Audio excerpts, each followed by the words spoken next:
Bueno, siendo las 6:30, nos encanta pues ser puntuales, además porque muchos de ustedes llegaron hace un buen rato, así que gracias por estar aquí, por acompañarnos. Brevísima historia a todos y brevísima historia para ti, Brigitte. En este espacio, que no es más que una bodega que se ha ido llenando de cariño, de amor, de ideas, de contenido, que Bodega se ha convertido en ese territorio de los creativos y de los emprendedores, en ese lugar que Confama ha dispuesto para ustedes, para que la sientan en su casa con la honestidad de 4 paredes a las que simplemente llegando el arte, la música, el graffiti. Creamos en ese territorio un concepto llamado charlas perpetuas, un espacio para conversar, que son todos los martes a las 6:30 de la tarde. Hemos tenido personajes muy bonitos, Brigitte, antes de ti. Hemos tenido a Juancho Valencia de Puerto Candelaria, Laura Mora, directora de cine, a Juliano Kendo, creador de Hatsu, a Isabel Henao, diseñadora de modas, un universo que sé que te interesa mucho, a los Crew Peligrosos, a Jeque, tuvimos a Fonseca el año pasado cantando. Su recepción fue linda, pero no este nivel de aplausos que hoy te antecedieron. Y hoy tenemos a Brigitte Baptiste y mañana en este mismo lugar a Messier Periné. Me tocó que quedar. Ya tenés oficina en la bodega y ese morral que trajiste, ahí viene de todo para quedarte. Con lo cual, estas charlas perpetuas se han ido convirtiendo en la columna vertebral de lo que Bodega Confama quiere proponerles como espacio de conversación. El día de hoy pasan 2 cosas muy especiales. Una, tener a Brigitte, y otra, que queríamos inaugurar con ustedes, pero la lluvia no nos permitió, o el atisbo, la posible lluvia. La calle entre Confama y Matelsa desde el día de hoy está cerrada y se convierte en el parche para todos.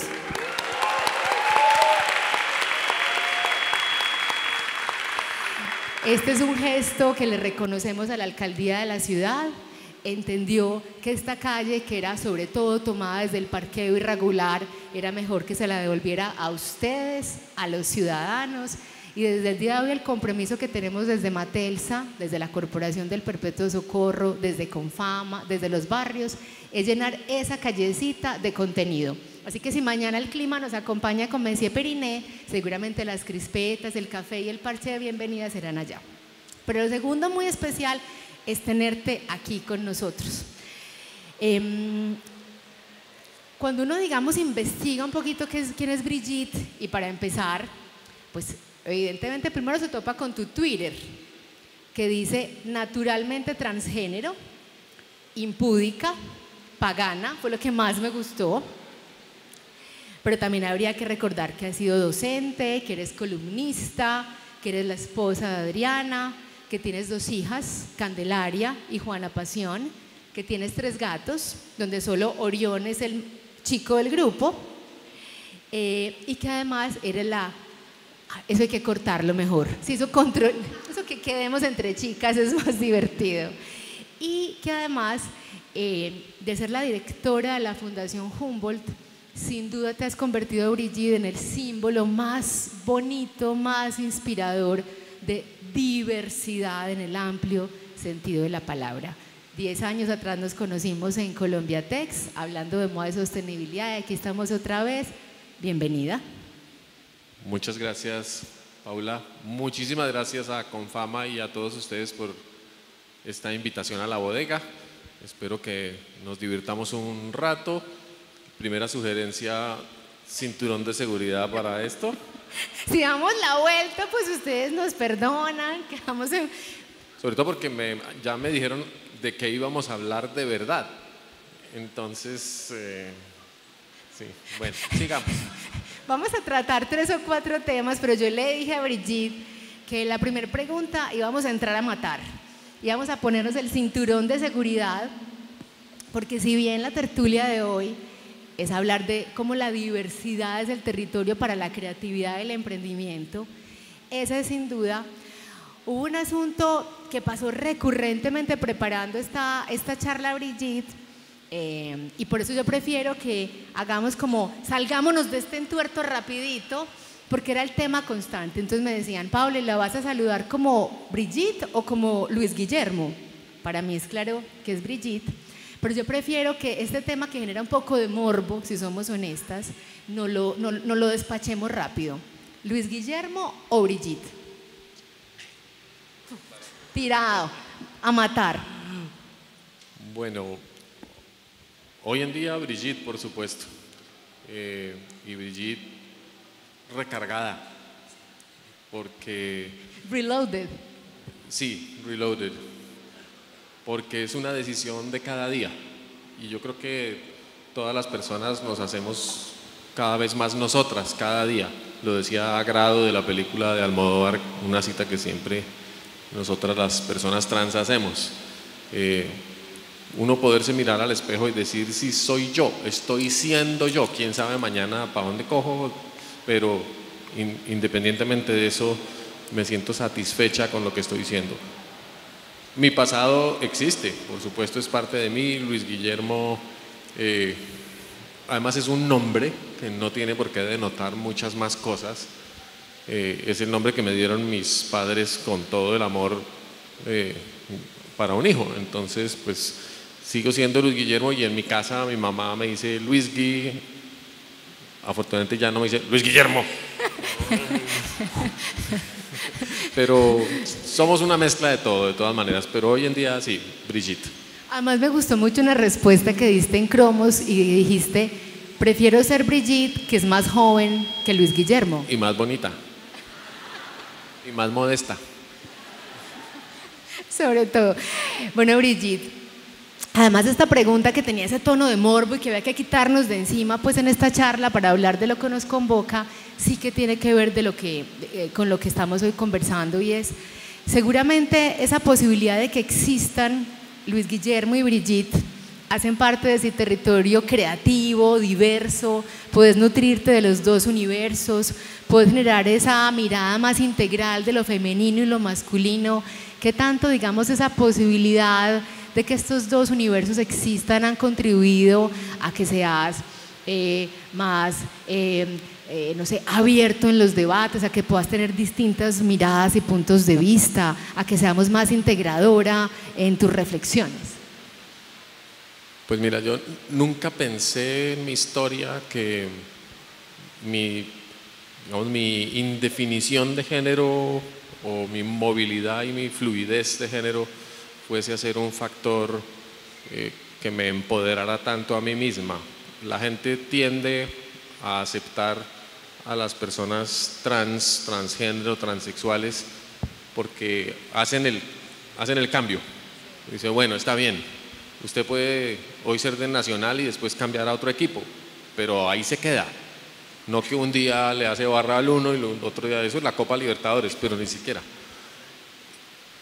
Y la noción de transitar el género, de ser fluidas y fluidos en el género, realmente libera. Es un espacio tremendamente enriquecedor, porque no quedamos comprometidos con nada. Claro, eso a muchas personas le genera mucha angustia. ¿Cómo así que usted no está comprometida con su género? Dice, pues no me quiero dejar atrapar. Ya realmente eso es mi perspectiva a los 55 años. Ya no estoy compitiendo para ser modelo internacional, para ser reina de Miss Universo.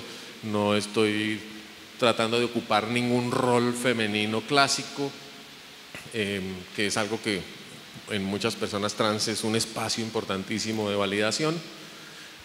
De manera que me puedo dar el lujo de no dejarme atrapar y tratar de inventarme todos los días. Y creo que eso es absolutamente fundamental en la creatividad, en la innovación. No tanto cuando uno abre el closet y dice ¿qué me voy a poner hoy? Porque eso sí puede demorar la salida varias horas, pero sí para afrontar la cantidad de preguntas que el mundo nos hace todos los días. ¿Cómo viven ustedes el mundo? ¿En femenino, el mundo en masculino, o el mundo en una permanente mezcla y movimiento de ambas cosas que significan universos enteros?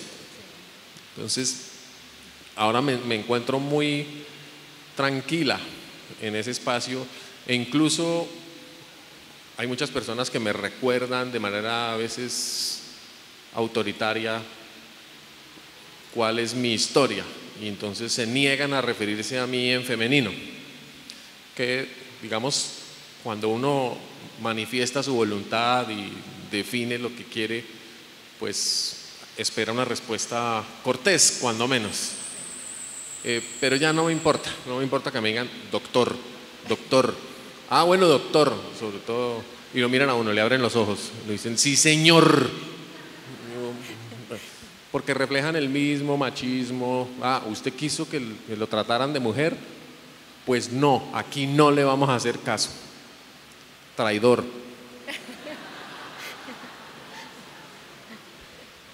¿Qué tal si nos quedamos un momento, Brigitte, en ese territorio de lo trans? Para comenzar, para contarte, porque cuando nos preguntaban qué es Bodega con Fama, una de las descripciones que seguimos dando de cómo nos gusta pensar que Bodega con Fama es, decimos que es trans. Bodega con Fama es trans, translúcida, transdisciplinar, transitoria, transgresora, transexual. Pero si eso lo lleváramos al territorio, Brigitte, en general, de los emprendimientos, de los creadores, de los artistas, de los músicos que están aquí, esa posibilidad de no permitirse encajar, de ser un poco más trans, ¿hasta dónde podría llevarlos? ¿Qué territorios nuevos podrían permitirles explorar ese territorio en el que hoy tú desde lo humano te instalas, por ejemplo? Bueno, un ejemplo tremendamente controversial, los transgénicos. Hay personas que confunden el transexualismo y el transgénero con el transgénico. Yo a veces quedo… Transgénico no, medio, gracias. Sí, usted es una persona transgénica. Pues no, todavía no. Pero sí hay un ámbito de posibilidades gigantesco, porque uno podría definir cada adjetivo como con un potencial trans. Con un potencial de transformación, de resignificación infinito. Y la posibilidad de combinar, recombinar, transitar por gradientes, por espacios de posibilidades, pues indudablemente es uno de los, probablemente y para mí, el espacio más reconfortante que tiene la humanidad, en la cual para personas que somos paganas como yo, y como yo, donde la fe es esquiva, la idea de un universo lleno de posibilidades por lo menos es consoladora. No estoy condenada al paraíso. Eso puede ser una condena, ¿no? Claro, me parecería terrible sentir que ya no puedo cambiar, que ya llegué y entonces ¿qué? Ya llegué a dónde, ya tengo que parar de. E insisto, eso es probablemente un elemento muy esperanzador, genera incertidumbre, pero también es una cualidad que nos permite navegar por un universo del cual conocemos muy poquito. Y es lo otro, yo soy científica o tengo entrenamiento en ciencia, ya no digo que sigo siéndolo porque no hago investigación, hago experimentos ilegales, pero sobre mí misma. Y esa idea de la ciencia es muy importante en la construcción de verdad. Qué cosa es verdadera, qué no es verdadero, qué tiene identidad persistente. Y en ciencia todo es hipotético, todo es una hipótesis en constante cuestionamiento. Entonces el universo que conocemos es muy poquito. En física, en química, en biología tenemos unas lagunas gigantescas. Pero no solamente eso, sino el universo es inabarcable. Cuando creamos haberlo descrito, ya va a haber cambiado, porque es una propiedad de la evolución. Y de golpe más tarde hablamos de evolución, un poquito más. Uy, quedémonos un minuto más en lo trans, Brigitte, por digamos una deriva linda que tiene esa raíz trans, que es lo transdisciplinar. Porque en el territorio de las industrias creativas y culturales, que es el que nos convoca pues aquí desde Confama y toda esa apuesta por los ecosistemas creativos y culturales, pensamos que sería deseable, inspirador, retante, que a lo mejor un músico y una bióloga conversaran, o que un cocinero y una ingeniera conversaran, porque a veces la innovación no está en los centros, está en los extremos. Quizás una de las experiencias más bonitas en la vida que pude tener fue trabajar durante un año con Ferran Adrià, para mí pues el jefe más inspirador que ha acompañado mi vida, y Ferran alguna vez me contaba que el contrato más extraño que hizo en el Bulli fue de un ingeniero de estructuras, en un restaurante, pero era razonable porque era un restaurante que trabajaba con espumas, con esferificación. ¿Qué decir entonces, para seguir ahondando, Brigitte, ese tema de lo trans, de la importancia, digamos, que tú ves a esos diálogos transdisciplinares donde, por ejemplo, la biología, la ciencia se encuentre con la música, con el arte, con el diseño, con todo lo que a estos jóvenes que están aquí los inspira? Tal vez voy a ser irresponsable con mi respuesta, pero en una comunidad cerrada donde todos tenemos el mismo entrenamiento, el mismo lenguaje y estamos compitiendo incluso por los mismos espacios, es muy difícil que una persona que no sea excepcional tenga la posibilidad de hacer algo. Lo plano de la superficie que creamos entre todos nos hace muy invisibles. De manera que, reconociendo, digamos, en mi historia que parte del sitio donde estoy se construyó fue porque como bióloga me metí en una facultad de economía. Mi primer trabajo fue en un grupo de investigación de desarrollo rural, porque yo levanté la mano y dije, a mí me interesa el tema ambiental del desarrollo rural, y los sociólogos, economistas, trabajadores de campo, toda la gente que trabaja en el equipo, digo, una bióloga en desarrollo rural, y me invitaron a presentar mis ideas, y en ese ámbito pues se comieron el cuento. Yo no sé si para bien o para mal, pero me quedé en la Facultad de Economía muchos años y aprendí algo de sus distintas perspectivas, y con base en ese diálogo que teníamos se construyó una facultad entera en la Universidad Javeriana, la Facultad de Estudios Ambientales y Rurales, y luego me he dado cuenta que la receptividad siempre es mucho mayor en comunidades distantes. Si yo hablo de ecología ante literatos, si hablo de ecología ante grupos de interés muy distintos, porque hay receptividad. Si yo voy a hablar de ecología ante la sociedad de ecólogos, no quiere decir que no pueda llamar su atención, pero quiere decir que tengo que ser absolutamente innovadora y revolucionaria, y que aún así posiblemente no les interese porque la competencia entre pares es muy dura. Entonces hay, como les decía, una declaración un poco irresponsable de que en espacios distintos a veces es un poco más fácil. Eso no garantiza nada, lo que garantiza es que se crean unos vínculos y unas oportunidades nuevas que uno puede aprovechar o no. Obviamente la relación de una bióloga y un músico puede ser desastrosa 2 segundos después de que se hayan encontrado. No garantiza que él vaya a componer algo importante o que la bióloga mejore sus cualidades auditivas. Entonces sí, es un espacio de fecundidad, de hibridez, muy importante en la biología y en la cultura, y con un potencial gigantesco. ¿Cómo vas con la silla? Yo te veo súper… Muy bien, muy bien. No me muevo. Es bueno para la columna, para uno… De hecho, aquí mientras hacemos tránsito a la siguiente pregunta, recordarles a todos que esta conversación es con ustedes, con lo cual en un momento vamos a abrir micrófonos. La idea es que también tengamos un espacio para preguntas y que quienes estén desde las redes sociales puedan sumarse con 2 hashtags, hashtag bodega con fama y hashtag charlas perpetuas. Hablaste de hibridez, hablaste de ese tránsito y esa conversación, Brigitte, y justamente me gustaría que vamos entrando en ese territorio, porque cada que hablamos de las industrias creativas y culturales, hay quienes tienden a hablar de clusters, cadenas productivas, como si se tratara pues del sector de la metalmecánica, Y a lo mejor hay otros territorios más interesantes para hablar de las industrias creativas y culturales, que es hablar de los ecosistemas creativos y culturales. Cuando yo, que no soy bióloga, hablo de un ecosistema creativo y cultural, pienso inmediatamente en la diversidad. Si hacemos un paralelo, Brigitte, ayúdanos a navegar, por favor, esos dos universos. Cuando hablamos de un ecosistema, desde la biología, ¿eso qué puede significar?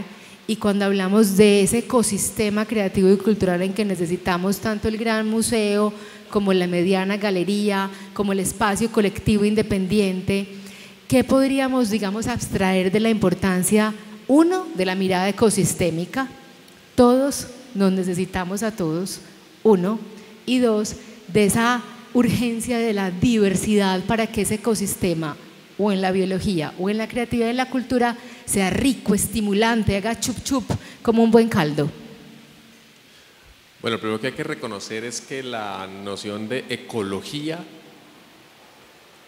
proviene de un trabajo interdisciplinario muy antiguo, digamos que tiene por lo menos 150 años, que no es un término que hace referencia a la biología, a los sistemas biológicos solamente. Ecología es un término que hace referencia a sistemas de relacionamiento y a comprender los códigos mediante los cuales interactúan los componentes de un sistema.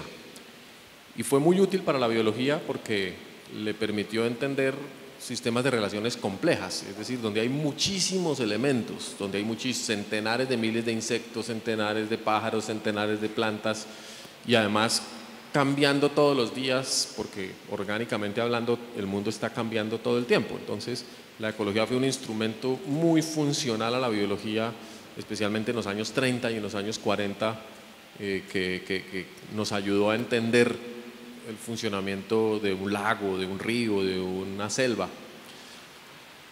Pero en la antropología y en la cultura también es un término tremendamente práctico para entender cómo nos relacionamos las personas cotidianamente, qué clase de relaciones construimos entre nosotros, cuáles son inexorables, cuáles son biológicas, cuáles son lingüísticas, cuáles son económicas, y entonces está la ecología humana. Y así con cualquier tema sistémico. Por tanto, hablar de ecosistemas creativos me parece mucho más apropiado que la perspectiva mecanicista que a veces el mercado le impone a la innovación.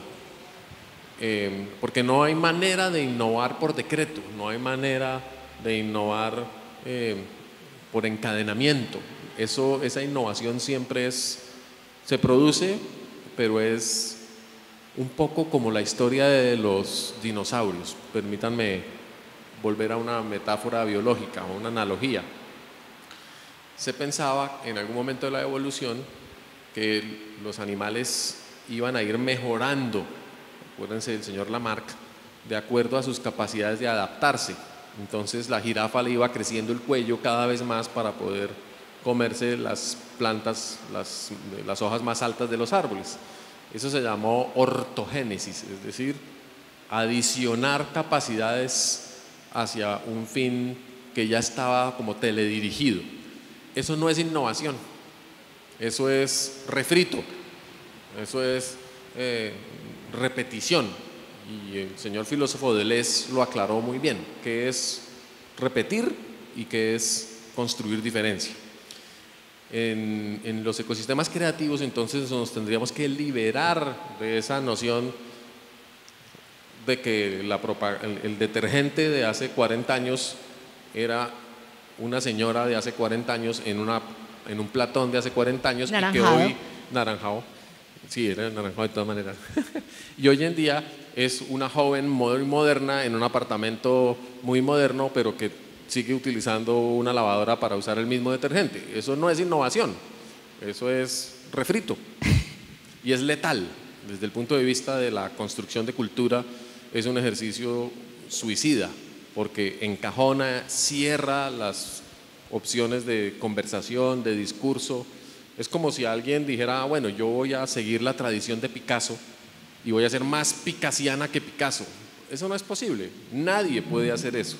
Entonces, el ecosistema permite las conexiones laterales, digamos la fecundación cruzada. Por eso la interdisciplinariedad, por eso la hibridez son absolutamente fundamentales. Además porque cuando yo oigo descripciones hablando del mundo creativo y cultural un poco más ortodoxas, entonces ¿cuál es la empresa tractora? Entonces ¿cuál jalona? Cuando a lo mejor en un ecosistema, en una mirada mucho más, digamos, orgánica, posiblemente el que jalona es un espacio independiente. Un ejemplo es en Cali, con mucho respeto, hay museos muy relevantes que no están a la vanguardia, pero hay un espacio independiente como Lugar a Dudas de Óscar Muñoz, que desde la independencia él sí que jalona el ecosistema creativo y cultural. Claro, de todas maneras los ecosistemas se organizan alrededor de la energía o del dinero, que son equivalentes ecológicamente hablando. Entonces, hay muchas maneras de articularse. Piensen en un ecosistema biológico, pues que hay parasitismo, que hay comensalismo, que hay depredación, ¿sí? La empresa grande compra a la pequeña, pero también la empresa grande se fragmenta en muchas cosas cuando colapsa. Entonces hay muchas analogías que nos pueden servir para ubicarnos con tranquilidad y decir, no, yo soy un pequeño carroñero del sistema.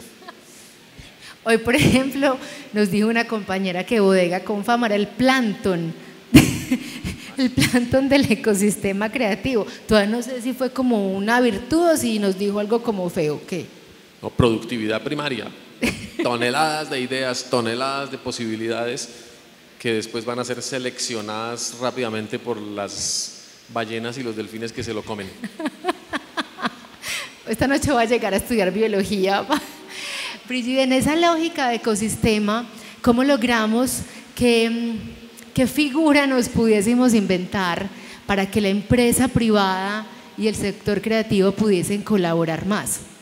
Para que el sector, por ejemplo, de la automoción se permitiese ser un poco más trans y colaborar con un grafitero, o para que el sector de la moda ahondase más en sus colaboraciones con artistas plásticos. ¿Cómo logramos esas polinizaciones cruzadas, sobre todo entre el sector creativo y el sector empresarial, que es un eslabón que no hemos logrado juntar y que si no se junta seguiremos pedaleando en el territorio del emprendimiento y de la sobrevivencia? Alguien me decía que uno solo innova cuando no tiene más remedio. De manera que lo que probablemente estamos viendo es como el último intento de muchos ámbitos de no cambiar, de seguir haciendo la cosa como la saben hacer, de reafirmarse en su tradición, de reafirmarse en su condición. Pero la otra propiedad de cualquier sistema complejo es que las conexiones suceden, son inevitables, la polinización cruzada se da. Y aquellos que reciban primero ese beneficio van a ser los que van a, digamos, a estar preadaptados a los nuevos ambientes que van a surgir gracias a las nuevas tecnologías, gracias al cambio climático, gracias al crecimiento demográfico, en fin, el mundo cambia todo el tiempo de manera impredecible. Por eso muchas de las grandes empresas del mundo hoy en día se están aproximando a la innovación con menos prevención. La palabra que regula esto es riesgo. ¿Qué tanto miedo tenemos si cambiamos o qué tanto miedo tenemos si no cambiamos? Es el tema del petróleo y las energías alternativas. ¿Hasta qué punto vamos a estirar, sacar la última gotica de petróleo porque no tenemos todavía garantías de que podamos seguir funcionando con una base energética distinta? Entonces, grandes empresas petroleras todo el tiempo nos están convenciendo de que el petróleo es lo más adecuado y que lo llevemos al último minuto. Pero hay otras grandes empresas que ya se dieron cuenta de que es el camino del suicidio, es decir, van a desaparecer tan pronto el petróleo comience a no ser la fuente más interesante o más barata de energía, y por eso se están transformando rápidamente. Por eso empresas están invirtiendo en agricultura, y uno ve petroleras haciendo agricultura y dice, pero no es el negocio. No, es que ya saben que se tienen que mover, y muchas empresas de energía están haciendo eso también. Entonces hay un componente de estabilidad y un componente de riesgo. ¿Qué tanto invita uno al enemigo a conversar? Por ejemplo, muchas empresas o instancias están alimentándose de una nueva relación con sus opositores y decirle, oiga, en vez de seguir peleando, sentémonos juntos y desarrollamos una nueva perspectiva. Pero eso implica la disposición a cambiar, eso implica la disposición a perder la identidad. Y de golpe vamos a hablar un poquito de identidad ahora, porque la identidad es algo que está en juego de una manera muy poderosa en este momento de conectividad global. La noción de quién soy yo, a dónde pertenezco, cuáles son mis señales de lo propio. Y resulta que puedo hablar como persona trans, digamos en ese sentido, con una crisis de identidad tremenda. Durante gran parte de mi vida, de no solamente no saber quién era, como nos pasa a todos desde la infancia a la adolescencia, y yo qué vengo siendo acá, sino que tampoco tenía claridad sobre mis expresiones de género, mis roles, mi inserción en la vida sexual de la comunidad. Y eso es una crisis muy brava, porque es muy de las tripas. Entonces, cuando ustedes como personas se sienten confusas porque no saben bien qué vienen siendo, si están contentas consigo mismas o no, están sufriendo un poquito de crisis de identidad, pero también la oportunidad de decir, oiga, esto se soluciona pintándome el pelo, o se soluciona cambiando de profesión, o se soluciona divorciándome, o qué tengo que hacer para ser yo.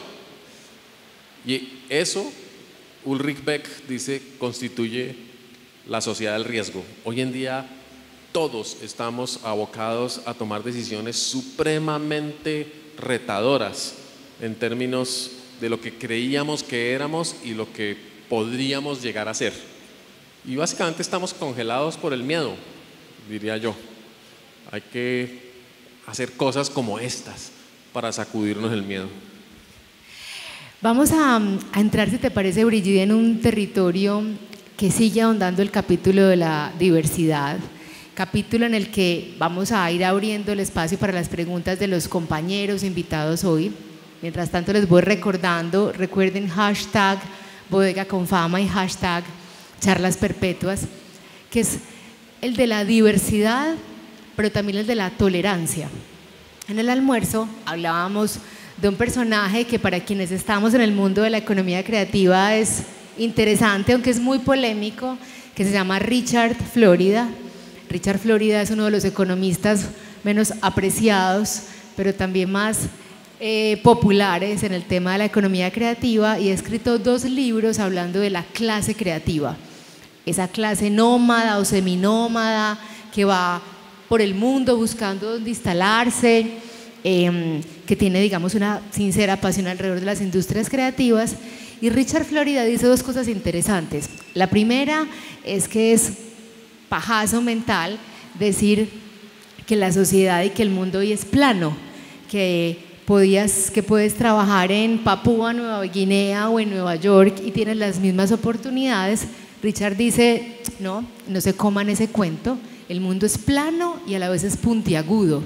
Por eso cuando estás en ecosistemas creativos y culturales ricos y nutritivos, la posibilidad de conectarte con otros creativos, con inversionistas, con socios, es mucho más fácil.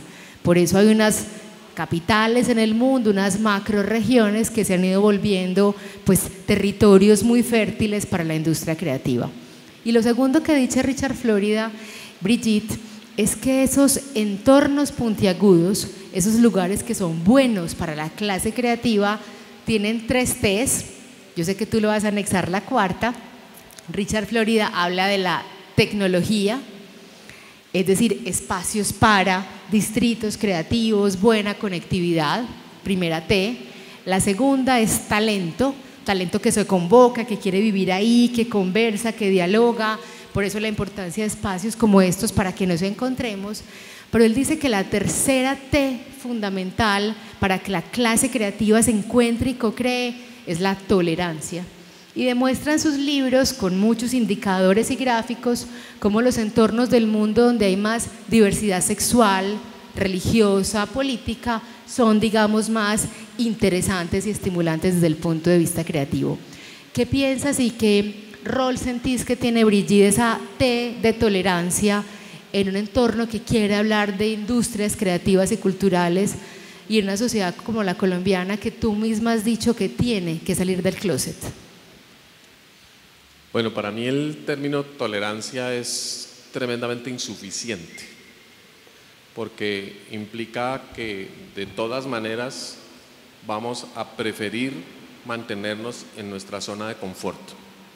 Nos vamos a aguantar a esa loca que habla y grita por todas partes, pero eso no quiere decir que la vamos a respetar, no quiere decir que le vamos a abrir un espacio en nuestra casa o nuestra empresa para que nos diga qué opina de nuestras vidas, no faltaba más. Entonces, sí creo que estamos en una contradicción un poquito difícil de resolver entre nuestros hábitos y nuestros espacios de confort y nuestra avidez de lo nuevo. Dicen algunos que tiene una explicación neurológica, que el cerebro es una máquina de adicciones, que el cerebro todo el tiempo nos está tratando de llevar por el camino fácil, obviamente. Dice, pues si hay azúcar en la mesa, llénese de azúcar, y uno tiene que evitar ese movimiento facilista. Pero el cerebro al mismo tiempo también sabe, en otra capa seguramente, que si la coge fácil, se lo come el tigre. Porque dice, uy, ahí puede haber trampas, ahí puede haber hábitos letales, atento, no se duerma. Entonces la disonancia que tenemos en nuestro interior se replica en todas las capas de la existencia y hace que las empresas tengan, por ejemplo, facciones revolucionarias y facciones conservadoras, que las instituciones públicas también las tengan, y que nosotros entre nuestras familias tengamos tíos tremendamente intolerantes y tíos tremendamente cómplices.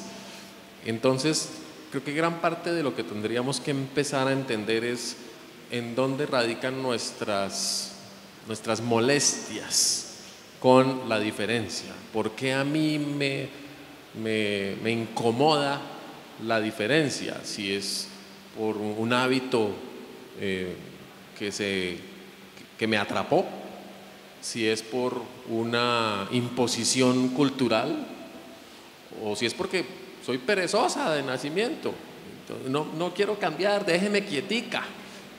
Todos respetables mientras no impliquen una agresión o una falta de respeto hacia los demás. Por eso la T que proponíamos al almuerzo, que se requería para complementar esa triada, era la de terquedad. Nosotros no estamos en el mundo para darle gusto a nadie, estamos en el mundo para ayudarnos los unos a los otros y darnos la mano e incluso para desde nuestra extrañeza abrir espacios para que los demás puedan disfrutar cosas que nunca habían conocido. Yo hay un par de cosas que no he logrado: comer remolacha y bueno, no sé qué otra cosa sería.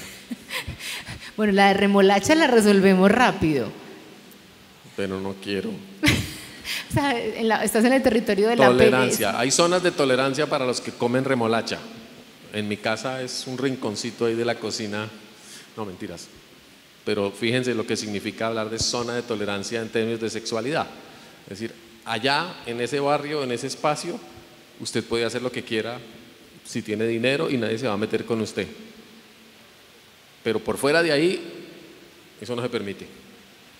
Antes de que abramos el primer turno de preguntas, Brigitte, un instante para reflexionar en la T de terquedad, porque si bien la T de tolerancia sería más linda, una R de respeto, pues nos queda, digamos, ahí una mirada integral de los ejes que podrían darle forma a esa clase creativa.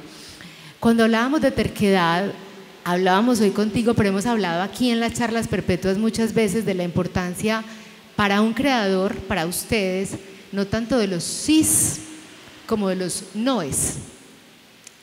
Por ejemplo, yo recuerdo aquí Fonseca nos decía, mire, es que yo empecé vendiendo puerta a puerta yo mismo mis discos. O Juancho Valencia contándonos 10 minutos a carcajadas, y yo me sentía culpabilísima, los fracasos constantes que tuvo Puerto Candelaria para empezar, porque iban a Stereo Picnic y les decían, ay no, usted no es de Stereo Picnic. Iban al Festival del Mono Núñez y lo silbaban, ay no, usted tampoco es del Festival de Mono Núñez. Y esa cantidad de noes, por ejemplo, que recibió Puerto Candelaria, hizo que Juancho un día dijera, pues mire, no solamente creamos grupo musical, sino que creamos productora y creamos festival.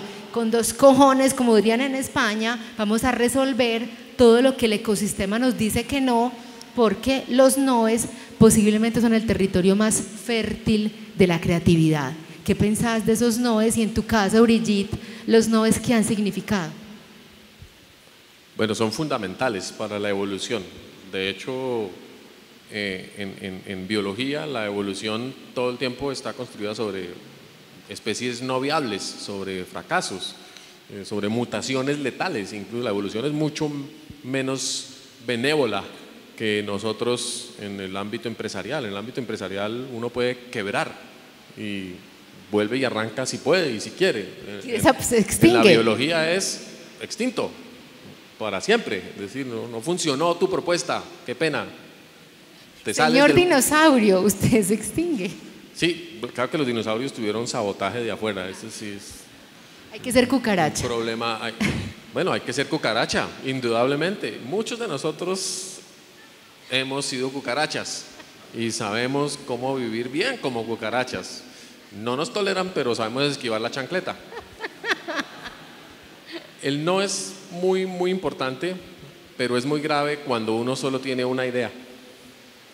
Y tal vez hay un espacio muy importante en la construcción de nuestra capacidad de innovación, y es ahí sí la capacidad de tolerar el no, de entender el no. En Colombia es difícil porque todos nos lo tomamos muy personalmente. En muchas otras culturas uno acepta la crítica sin la personalización que implica descalificar a la persona. Diga, su idea es mala, pero no quiere decir que usted sea una bestia. ¿Sí? Traiga otra. En Colombia nos pegamos de la idea. Nos pegamos. Yo tuve una idea hace 25 años y nadie me hizo caso, y entonces por eso hoy soy rebelde todavía y odio a la sociedad y quiero poner una bomba. Eso es mala educación. Entonces sí creo que el ambiente, el entorno de innovación tiene que ser un espacio afectuoso, un espacio en el que uno le puede decir, mira, no, ya, deja tu idea del cuchillo que se autoafila con el sonido de los pájaros. No va a funcionar. Tenemos un emprendimiento en camino, cuchillo que se afila con sonido de los pájaros. Bienvenidos si quieren intentarlo. En ciencia es curioso, el entrenamiento científico es para fracasar. Indudablemente todo el tiempo estamos haciendo hipótesis y la mayoría de las hipótesis no se pueden responder con los experimentos que hacemos. No hay datos suficientes, no hay, y nadie lo insulta a uno porque no pudo comprobar la hipótesis. Al contrario, el mundo dice, bueno, entonces ensayemos otra respuesta. En Colombia y en ciertos espacios, si uno no comprueba la hipótesis, se robó la plata. Sí, no, pero ¿cómo así? Ese experimento no iba a ser el experimento definitivo para saber si se pueden afilar cuchillos con el canto de los pájaros. Dice, no, pues avanzamos un poquito, hay señales promisorias, otras, no, devuelva la plata. Eso era Colciencias hasta hace muy poco tiempo, y era muy difícil convencer a los financiadores de la innovación de que lo más probable es que lo que estoy intentando no sirve. Por eso tenemos capitales de riesgo, por eso tenemos ámbitos de innovación, laboratorios creativos, para decirnos frente a frente, mira, ya, llevas 20 años con tus cuchillos y no has logrado afilar el primero, dedícate a otra cosa, con cariño. Nos dejaste una frase interesante, a lo mejor el sector creativo tendría que aprender de la ciencia, que hay que estar preparados para fracasar. Abramos micrófono para la primera ronda de preguntas, si les parece, y mientras llegan, van levantando las manitos, que aquí los tenemos. ¿Quién va más a la 1? Preguntas. ¿Quién da más a las 2? Preguntas. No vamos a, la subasta va mal, allí atrás hay una. Y mientras tanto, recordemos todos, hashtag Bodega con Fama, hashtag charlas perpetuas. Hace poquito alguien me decía, recuerden que una pregunta se entiende muy fácil. Tiene un signo de pregunta al principio y un signo de pregunta al final. No es una afirmación, es una pregunta. Te escuchamos. Bueno, yo quería preguntarte en el proceso de construcción de la identidad, pues, y de las preguntas alrededor de la identidad, tú has adquirido como un liderazgo y una visibilidad, y eso hace que, digamos, se impongan como ciertas responsabilidades sobre tu persona y en ese sentido sobre tu identidad. Entonces, digamos, ¿cómo concilias eso? Digamos, como las responsabilidades que se te imponen desde afuera por ser una figura visible y digamos, si tú quieres asumir esas responsabilidades o no. Muchas gracias. Muy importante, porque en gran parte el posicionamiento que he logrado ha sido muy sorpresivo. Ha sido, como en muchos sistemas, una condición emergente. He contado sobre todo con redes de afectos muy especiales que me han apoyado en todo momento. He contado con mi familia, he contado con mi comunidad científica, pero también he contado con suerte, indudablemente. No todo el mundo tiene las mismas condiciones, y yo diría que dentro de la comunidad LGBTI soy excepcional, he sido tratada de manera excepcional por la vida. Y eso hace que sí, que piense que no puedo tomar nada gratuito, no puedo suponer que el mundo es una cama de rosas y que todos tenemos las mismas posibilidades. Como decía Paula, el mundo no es plano, sino tiene espinas, tiene protuberancias, y eso modera un poco gran parte de mi expresión, y también me hace pensar mucho en la importancia de los afectos, nuevamente, del cuidado con el que uno se comunica con todo el mundo, del cuidado con el que uno expresa sus dudas y sus diferencias respecto a los juicios de los demás. No es tolerancia, es definitivamente un intento amoroso de entender la diferencia, porque es lo mismo que yo he disfrutado durante gran parte de mi vida. Aclaro, no leo los comentarios debajo de mis columnas, no son tan amables. La cloaca de las redes es terrible, entonces trato de no llenarme de resentimientos con las personas que insisten en no reconocerme o en insultarme de manera sistemática, pero yo creo que eso nos pasaría a todos. Las redes sociales son realmente unas marraneras conceptuales espeluznantes, ¿no? Vamos a irlas, seguramente de ahí saldrán cosas muy bonitas con la historia, pero personalmente sí trato de mantener esa actitud y esa apertura yo misma a la diferencia, porque yo soy diferente, pero ustedes son diferentes y viceversa, ¿no? ¿Alguna otra pregunta? A la 1, a las 2 y a las 3. Yo sí que tengo. Mientras aquí van calentando.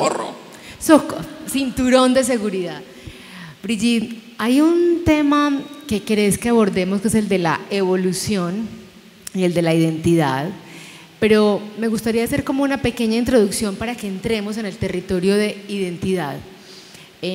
Recuerdo alguna vez a Jorge Orlando Melo decir que lo único que tenemos en común los colombianos es la CC, la cédula de ciudadanía, que qué maravilla que seamos un país tan diverso, que a lo mejor la misión que tenemos es beber de esa diversidad.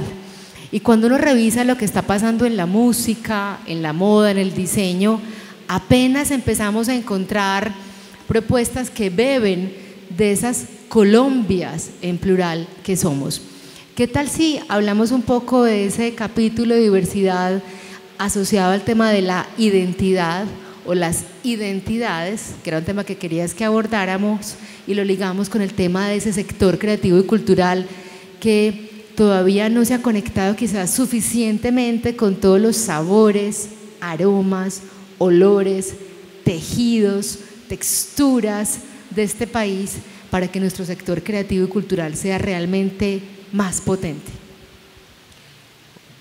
Para responder eso quisiera recordar una anécdota que probablemente muchos conocen, y era la expresión de Gaulle en Francia, que decía que un país que tiene más de 400 tipos de queso es ingobernable. Recordemos también que la construcción de las naciones o de las identidades fue un proceso histórico muy largo y sangriento, casi siempre hecho a partir de la violencia. La construcción de la noción de nosotros se hace en contraposición a la de los otros. Casi todas las designaciones de nombre de un pueblo indígena quieren decir nosotros, la gente, a veces la gente de aquí, y todo el mundo sabe quiénes somos la gente de aquí, y utilizan otra palabra normalmente despectiva o neutral para hacer referencia a quienes no son gente o no son la gente de aquí. Recuerden, por ejemplo, los bárbaros. Los bárbaros o los carib, ¿cierto? Los carib, ese pueblo antillano que llegaba hasta Colombia y pobló gran parte del norte de Sudamérica, se referían a los blancos como cariba malo, dice Roberto Franco. Claro, eran la gente de aquí, pero mala, la gente que llegó a hacer daño. Y las identidades entraron en conflicto siempre, van a entrar en conflicto siempre, y hay dos modos de resolver el conflicto: o negociar en paz o entrar a ver quién le gana al otro, quién le impone. Colombia, en medio de esa heterogeneidad tan grande que tiene por historia geológica, biológica, es un país abigarrado, es un país donde que haya 780 especies de ranas quiere decir que hay 780 tipos de ambientes distintos para las ranas. Es uno de los países más heterogéneos del mundo en ese sentido, donde llueve en un punto 8, 9 mil milímetros al año y en otro llueve 200. Todos los países son heterogéneos, pero si uno mide en Colombia esa heterogeneidad es gigantesca, y eso dio lugar a una profusión también de líneas de pensamiento y de grupos culturales que estuvieron en conflicto mucho tiempo. Es decir, nuestros pueblos indígenas estaban en guerra entre ellos cuando llegaron los colonos europeos, y fue por eso que en gran medida cayeron. Entonces la unidad nacional, la identidad nacional que da la cédula es una identidad forzada, es una identidad impuesta a través de la historia por distintos mecanismos, muy lingüística, y todavía la imponemos porque las lenguas indígenas están todas llevadas. No hacemos el mínimo esfuerzo para garantizar que las lenguas de los 80 pueblos que todavía tienen lenguas nativas las mantengan. Entonces la cuestión de la identidad tiende a mantenerse bajo una construcción autoritaria. La Constitución es lo más parecido a una negociación colectiva en la cual identificamos principios y acuerdos. La Constitución del 91 probablemente es la mejor, es la mejor que tenemos en este momento. Habría que hacer otra si queremos otro país, pero la violencia sigue siendo un factor de unificación lamentable en la búsqueda de identidad.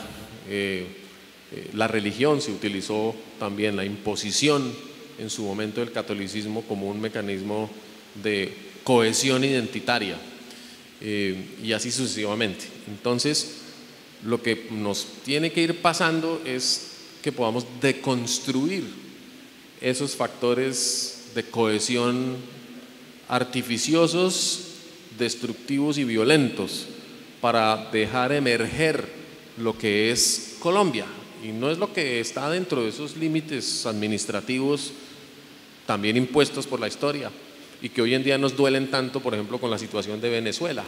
Venezuela y Colombia somos los mismos, somos las mismas personas, tenemos, incluso para ser reduccionistas, la misma sangre, compartimos la misma historia, los mismos ecosistemas, con Ecuador, con Perú, pero también tenemos muchas diversidades. Entonces, ¿cómo hacer para que los proyectos nacionalistas no se impongan?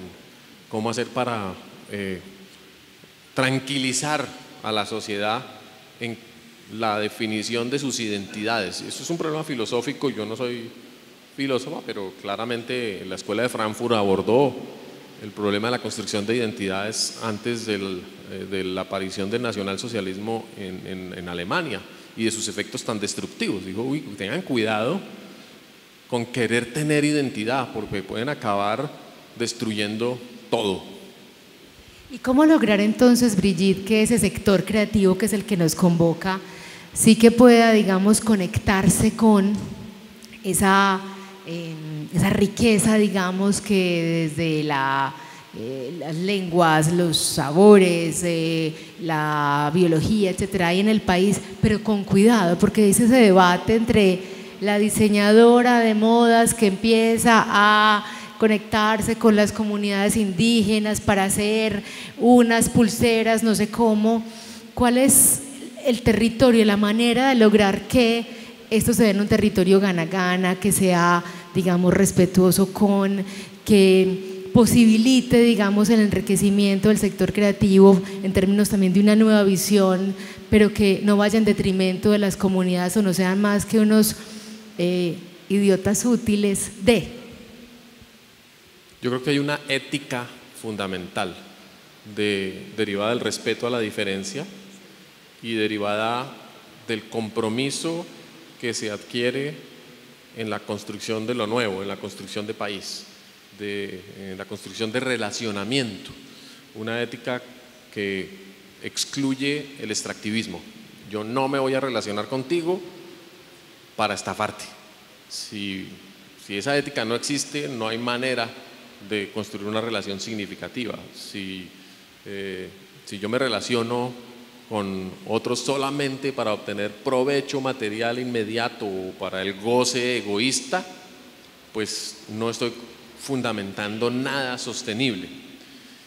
Y esa asociación con el extractivismo, el egoísmo, el consumismo, es algo que tiene que ser duramente cuestionado en el sistema educativo contemporáneo, porque desde que somos pequeñitos o pequeñitas nos están enseñando que los demás están a tu servicio, que debes consumirlos, que debes ponerlos de alguna manera a seguirte, que debes generosamente darles espacio en tus programas de vida, que sería lo máximo que algunos líderes ególatras transmiten.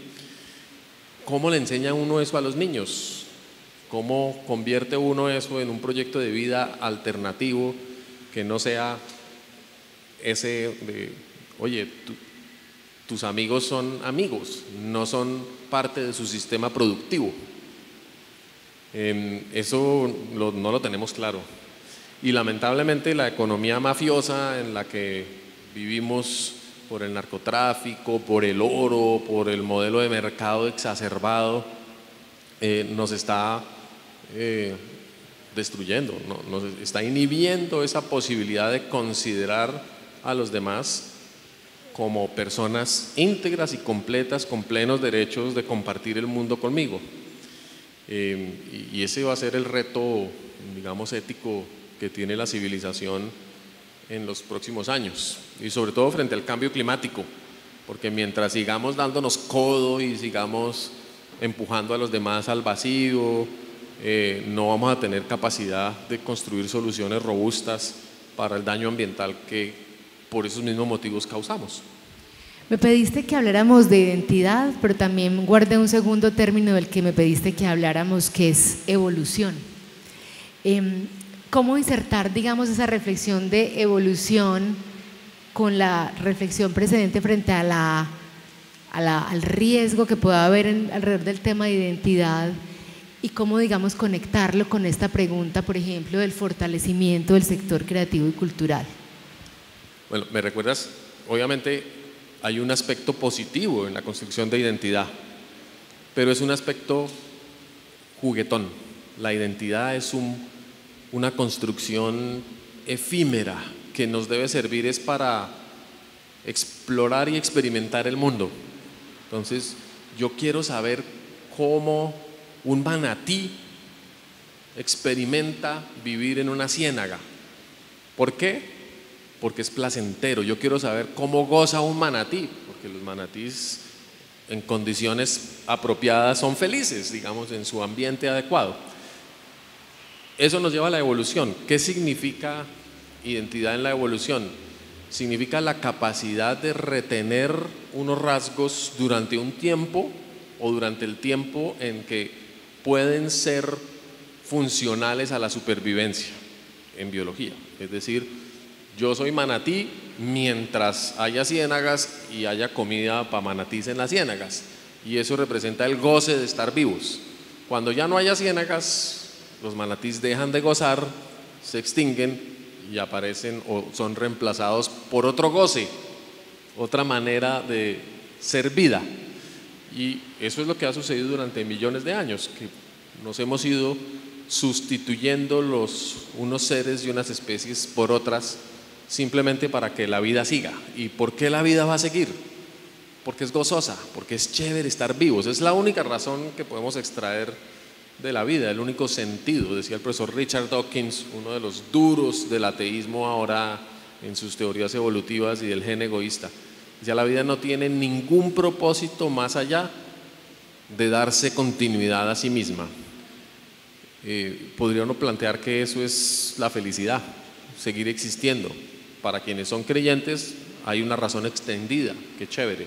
Para quienes no, el propósito de la vida es gozársela, vivir bien. Esto es comillas, el propósito de la vida es gozársela. Brigitte Baptiste, Charlas Perpetuas, Bodega con Fama. Los epicúreos desde hace 2500 años ya lo dijeron, gózatela, porque no hay nada más. Señores, última ronda de preguntas porque ya vamos cerrando. Vamos entonces con 3 o 4 preguntas, por allá hay una, por aquí hay otra. Se animaron, se vendieron las preguntas, la subasta se puso buena. Mientras tanto, recuerden, Charlas Perpetuas hashtag y hashtag Bodega con Fama. Te escuchamos. ¿Qué más? ¿Cómo van? Voy como en la misma línea que planteaban con la última pregunta, que posiblemente ya la respondieron y no entendí muy bien.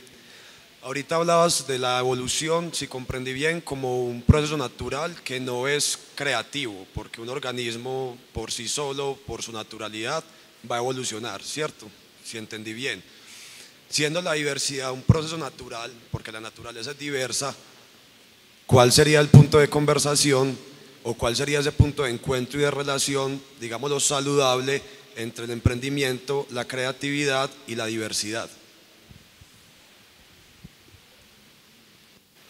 Muchas gracias.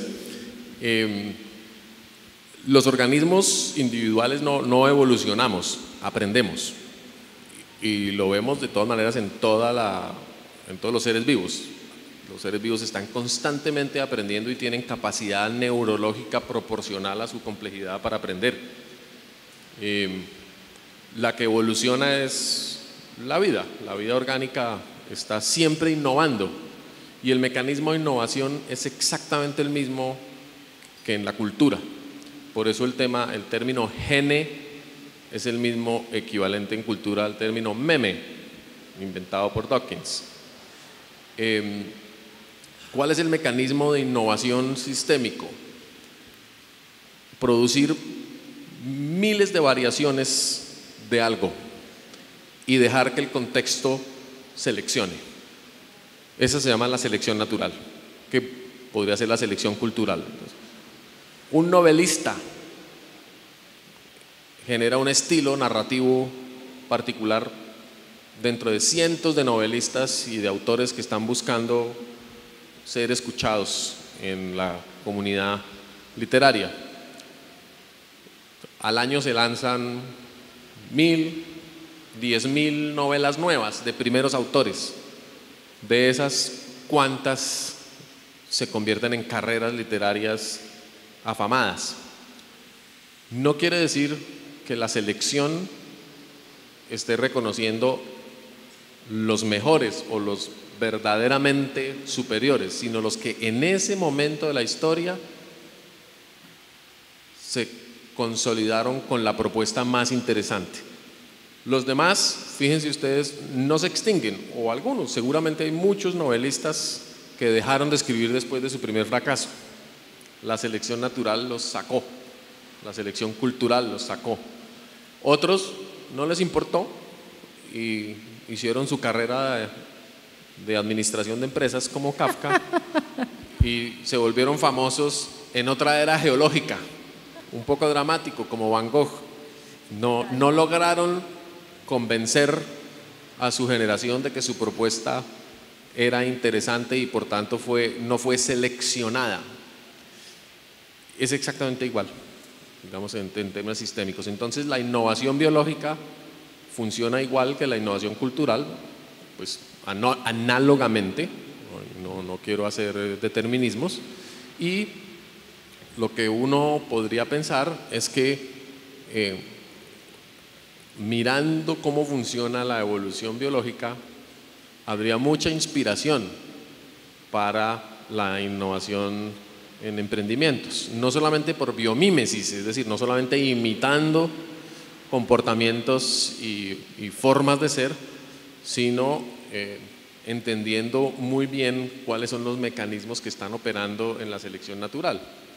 Pues yo los invitaría a todos, no necesariamente a leerse a Darwin en su obra completa, pero sí hay muchas obras de divulgación acerca de la evolución y de cómo opera biológica y ecológicamente hablando, para extraer de ahí preguntas, para extraer de ahí estrategias, y indudablemente eso puede ser interesante. Una que genera una ruptura muy interesante en el mundo contemporáneo es precisamente el descubrimiento del rol del género en la evolución. Entonces ahí comienzan a aparecer libros de expertos en comportamiento animal donde dicen los animales también son raritos, también hacen cosas antinaturales, diría un sector de la sociedad. Todas las especies tienen poblaciones o miembros gay, homosexuales, todos conforman familias heterodoxas, hay sociedades totalmente promiscuas, es decir, no hay una receta que uno pudiese decir es la receta adecuada o natural, única para copiar en la sociedad. Y lo que hemos hecho es lo contrario, hemos invisibilizado la diferencia en la naturaleza para justificar la homogeneidad y la autoridad en nuestra sociedad. Entonces, si vamos a ser consistentes y coherentes y vamos a copiar más o menos o inspirarnos en la naturaleza, esa palabra tan grande y pesada, pues tenemos que reconocer que la naturaleza no nos da ejemplos muy edificantes a veces. De hecho hay un TED tuyo, Brigitte, que creo que se titula Nada más queer que la naturaleza.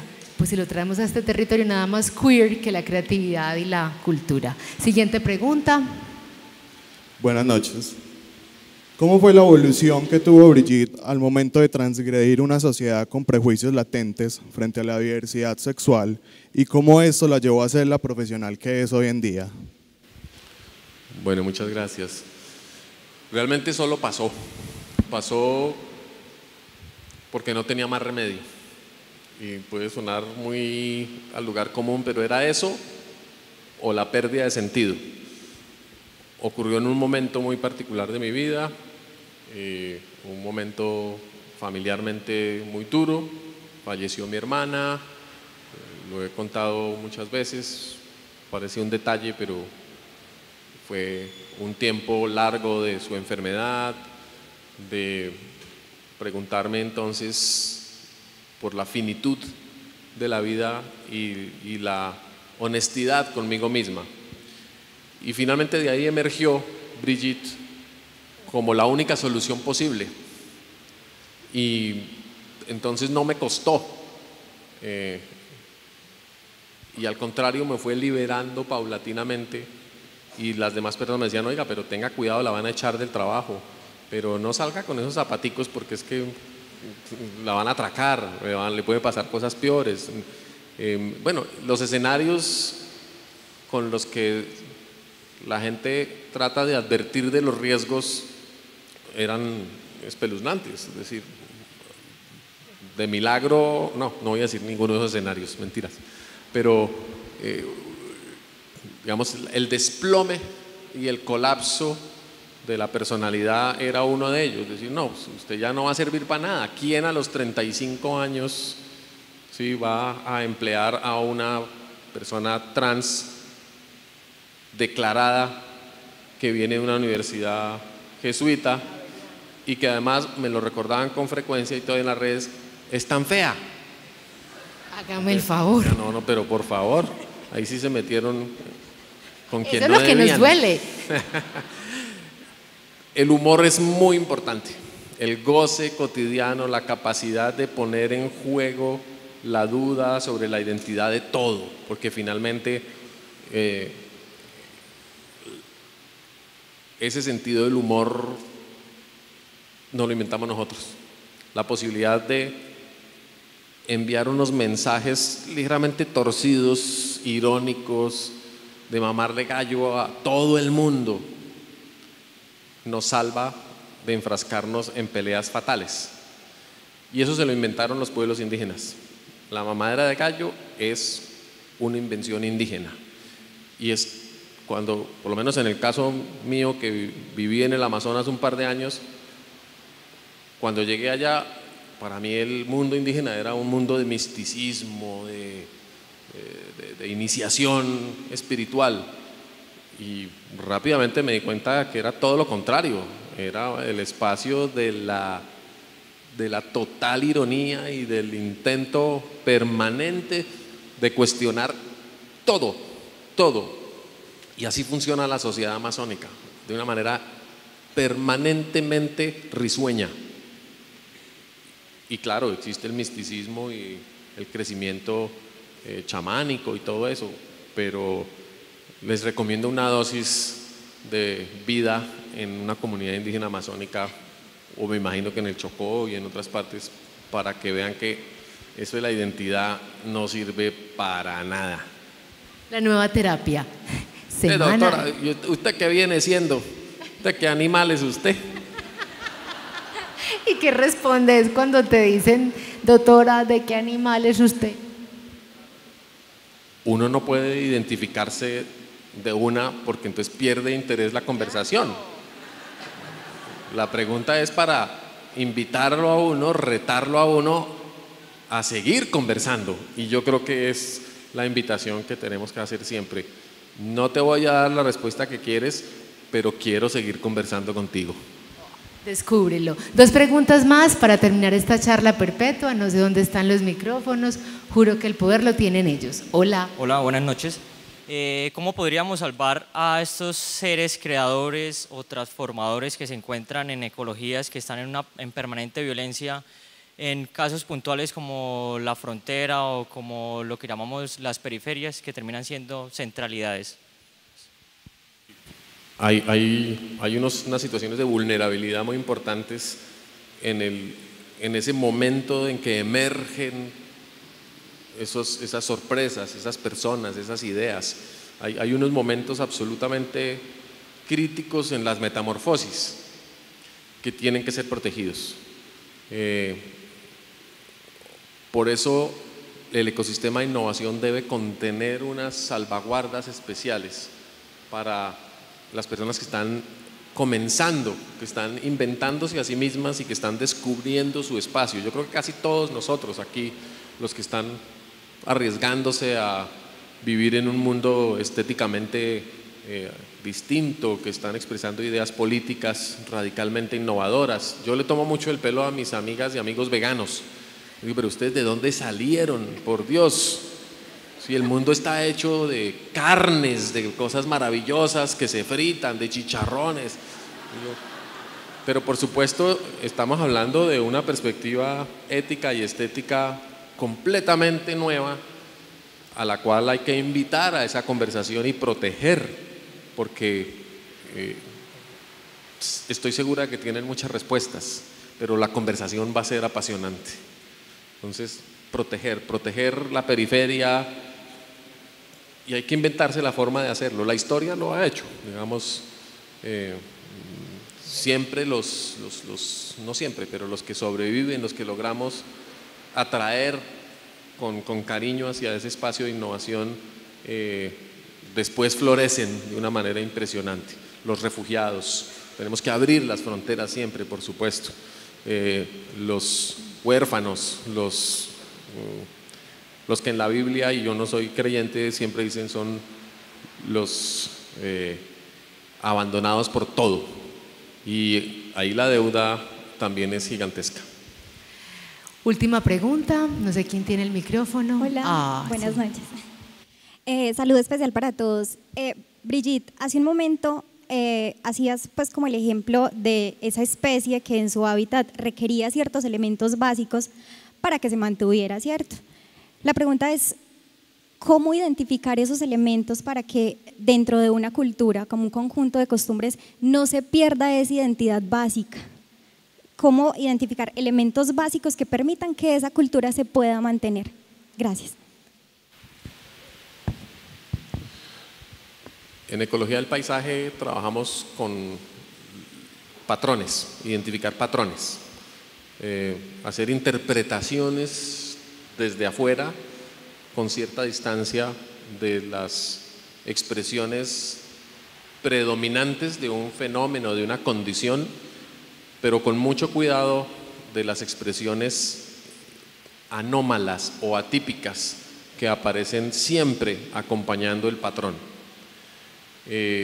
Por ejemplo, uno en una investigación ecológica caracteriza el paisaje cafetero de un municipio de Fredonia, no sé, es un municipio cafetero, ¿cierto? Y uno dice, no, la identidad de ese municipio es cafetera, la gente vive del café, toda la economía, y de golpe hay un señor que vive de sembrar aromáticas. Ese señor debe tener la misma importancia y reconocimiento que el patrón general. Entonces uno aprende a describir y a interpretar la realidad a partir de eso.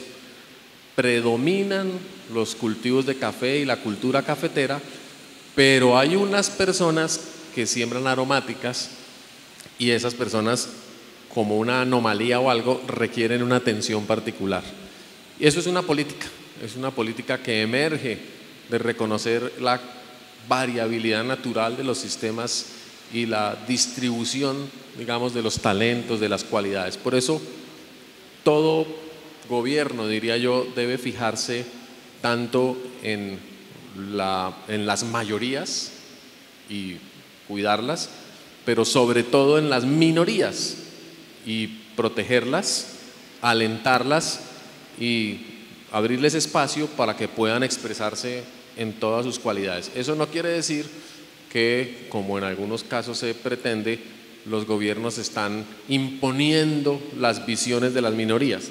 Bastante complicado que eso suceda, a menos que medie un ejercicio autoritario y violento, que es como generalmente se justifica el odio a las minorías, incluidos las personas LGBTI.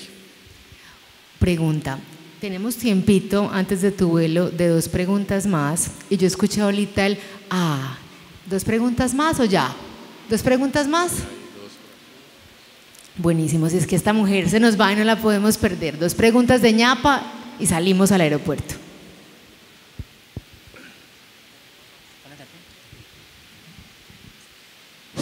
Buenas noches. Uy, más suave.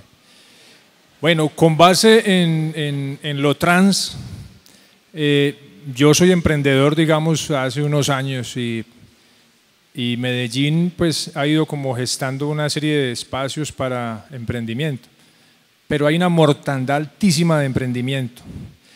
Es una pregunta muy directa, yo sé que es compleja, pero ¿cómo se podría dar ese fenómeno que usted respondió ahorita un poco la pregunta que le estoy haciendo de evitar esa mortandad de emprendimientos? No solamente en lo ecológico, sino pues en diferentes ámbitos de las disciplinas.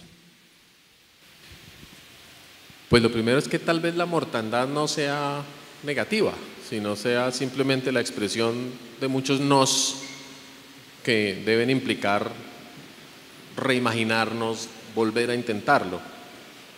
Obviamente, evaluando que no haya una situación perversa, que no haya una actividad deliberada de supresión de los emprendimientos, que puede pasar, indudablemente. Hay juegos de intereses que van viendo en muchas circunstancias que la innovación se está yendo por un lado inconveniente al statu quo. Pero en general diría que más que prevenir la mortandad es garantizar que hay condiciones para reintentar rápido, para reorganizarse y volver hacia adelante, que es la propiedad de la resiliencia. Y por eso es que hay fondos de inversión, por eso es que hay capitales de riesgo, por eso es que hay incubadoras empresariales. Entonces, diría yo, lo más importante es, si esto no me funciona, no era mi única idea, al día siguiente empiezo otra y sucesivamente. Ese ecosistema requiere una dinámica y un capital energético que no necesariamente existen todavía y puede ser muy frustrante y muchas ideas interesantes pueden desaparecer por el camino y por eso sí creo que hay que invertir muchísimo en el trabajo de conservación del ecosistema creativo. Uy, invertir muchísimo en la protección del ecosistema creativo, Brigitte Baptiste. Ahora sí, pregunta final de esta charla perpetua.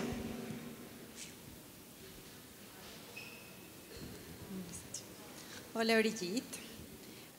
Brigitte, sé que tienes experiencia en el ámbito educativo y quisiera preguntarte, desde tu conocimiento sobre los ecosistemas, ¿tú cómo explicarías lo que sucede en una conversación donde las personas negocian su identidad?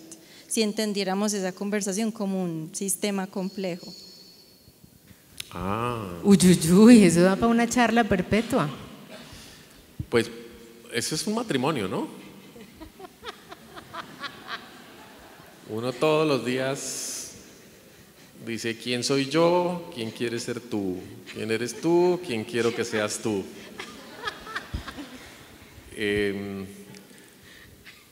Y hay 2 salidas, o hay una evolución sinérgica y se crea una nueva identidad que a veces da asco porque uno está tan pegado